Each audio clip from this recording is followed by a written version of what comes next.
Assalamualaikum warahmatullahi wabarakatuh. Untuk memenuhi tugas mata kuliah IPA Biologi, di sini kami dari kelompok 2 akan mempraktikkan tentang interaksi antara makhluk hidup, hewan, dan tumbuhan. Untuk itu kami akan memperkenalkan anggota kelompok kami terlebih dahulu. Perkenalkan, nama saya Agustina Rindawati. Perkenalkan, saya Dewi Yulita.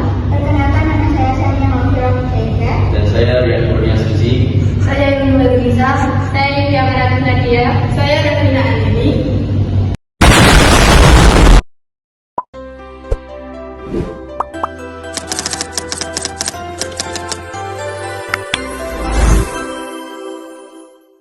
Simbiosis merupakan pola interaksi yang sangat erat dan khusus antara dua makhluk hidup yang berlainan jenis.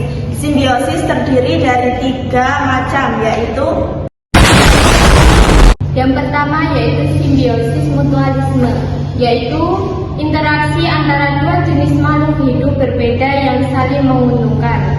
Contohnya seperti Yang pertama, kutu dengan manusia. Pihak yang dirugikan adalah manusia karena darah manusia yang dihisap oleh kutu. Pihak yang diuntungkan adalah kutu karena memperoleh makanan dari manusia, yaitu darahnya. Kedua adalah pohon mangga dan benalu. Pihak yang dirugikan adalah pohon mangga karena produksi makanannya berkurang dan tidak bisa berbuah. Pihak yang diuntungkan adalah benalu karena dapat menyerap makanan dari inangnya. Yang ketiga yaitu tumbuhan mimian dengan teh-tehan. Pihak yang dirugikan yaitu teh-tehan. Jenis kerugian yaitu tumbuhan teh-tehan diambil nutrisinya sehingga pertumbuhan teh-tehan menjadi terlambat. Sedangkan pihak yang diuntungkan hanyalah mimian, yaitu mengambil nutrisi makanan dari tumbuhan yang ditempatinya. Yang keempat adalah manusia dengan nyamuk. Pihak yang dirugikan adalah manusia karena darah manusia dihisap nyamuk dan dapat juga menyebabkan penularan penyakit malaria dan demam berdarah serta cikungnya. Pihak yang diuntungkan adalah nyamuk karena memperoleh makanan dari menghisap darah manusia. yang kelima yaitu jamur panu dan manusia. Yang dirugikan yaitu manusia karena dapat menyebabkan gatal-gatal pada kulit. Yang diuntungkan yaitu jamur karena dapat melangsungkan kehidupan.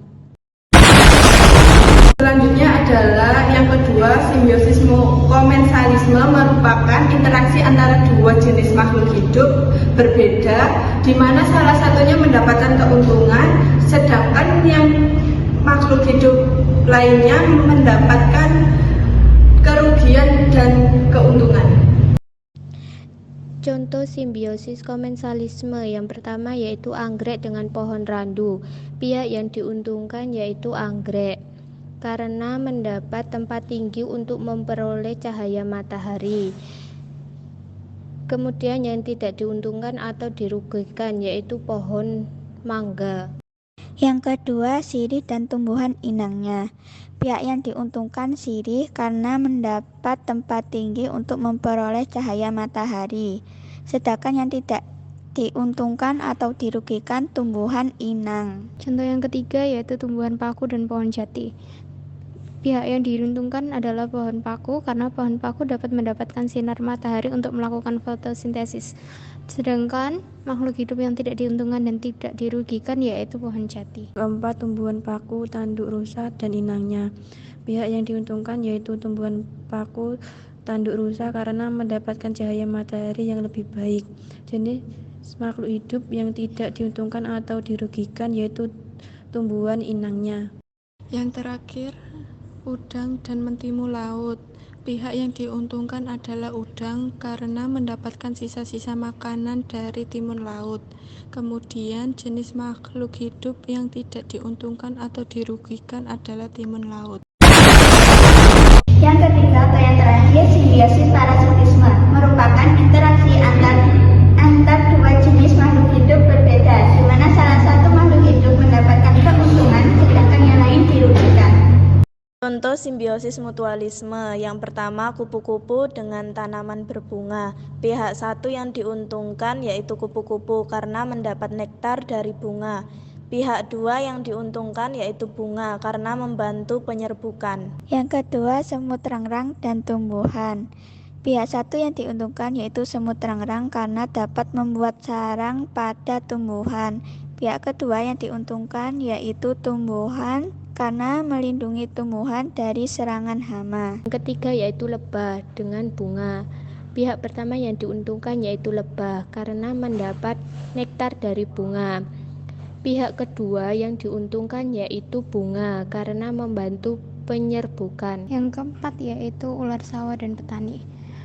Pihak pertama yang diuntungkan adalah ular sawah karena dapat memakan tikus sawah.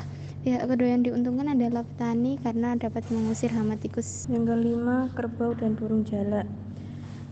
Pihak satu yang diuntungkan yaitu burung jalak karena mendapat makanan berupa kutu dari badan kerbau. Pihak kedua yang diuntungkan yaitu kerbau karena badannya menjadi bersih dari kutu. Competition, just competing for attention, and you like